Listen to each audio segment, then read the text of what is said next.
წუთში გვითხარით ამ პერიოდის განმავლობაში თქვენ ამტკიცებდით რომ ვერც ერთი მტკიცებულება ვერ დაადასტურებდა თქვენი დაცვის ყოფის ბრალეობას და პრინციპში დღეს მოსამართლესაც თქვას.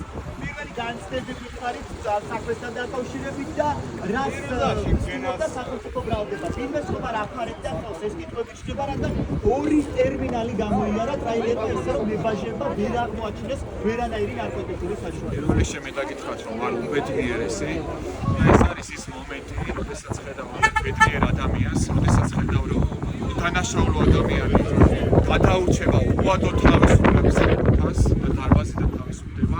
ეს არის ის მომენტი, რისთვისაც ხის ადვოკატის ბრძოლა, ეს არის ძალიან მძიმე და ძალიან შრომატევილი. რაც შეეხება საქმეს ბატონ ფრიდონს გადავებოდნენ იმას, იქოს მას შემოიტანა საქართველოში 300 კილომდე ჰეროინი. სინამდვილეში კი რა მოცემულობას დაგვასახია. ეს ის იყო ბატონ ფრიდონი იყო სათვითო ამხანის მძღოლი და როდესაც გალუპული აგურები, ძვირადღირებული აგურები ჩააწვეს აღნიშნულ ტრაილერში, რა თქმა უნდა მან არ იცოდა თუ აგურებში შიგნით მოთავსებული იყო ნარკოტიკული ნივთიერება. ბატონი ფრიდონი ვერ დატეხავდა აგურებს და ბატონი ფრიდონი ამ დუქებს თავისი ინიციატივით ნამდვილად ვერ მოხსნიდა. მისი ერთადერთი მოვალეობა იყო რომ ტვირთი ერთი ადგილიდან მეორე ადგილას გადაეტანა.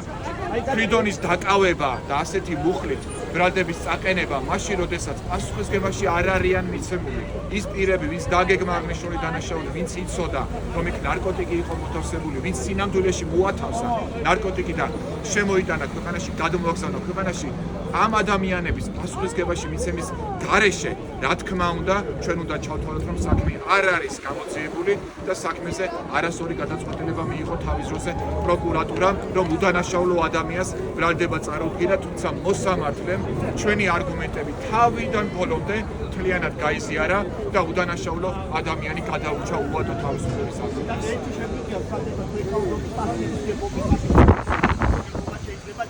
მათ შორის უნდა ვივარაუდოთ, რომ ადამიანები საქართველოს კონტროლირებად ტერიტორიაზე აკონტროლებდნენ ტრაილერს, რომელმაც შემოიტანა ამ რაოდენობის ნარკოტიკული საშუალება. საბაჟოზე საუბარი, სადაც ალბათ ნებისმიერი მოქალაქე, რომელიც გაივლის, რაც კონტროლს გადის. გაუგებარია თუ ადამიანმა თვითი გაატარა ერთ საბაჟოზე, შემდეგ მეორე საბაჟოზე, რატომ ვერ აღმოაჩინეს საბაჟოს თანამშრომლებმა, რომ იქ იყო მოთავსებული უკანონო ნივთიერება ნარკოტიკი, მით უმეტეს აქ საუბარია 300 კილომდე ჰეროინზე. გაუგებარი არის უდანაშაულო ადამიანის პასუხისგებაში მიცემა და უამრავი სხვა ადამიანის სავარაუდო დანაშაულში მონაწილეობაში მხილებული პირების პასუხისგებაზე უარის ხმა. ჯოხის გადატეხვა სურდათ ერთ პატიოსან კაცზე, თუმცა სასამართლომ ეს არ დაუშვა და კიდევ ერთხელ დიდი მადლობა მოსამართლეს. დიდი მადლობა.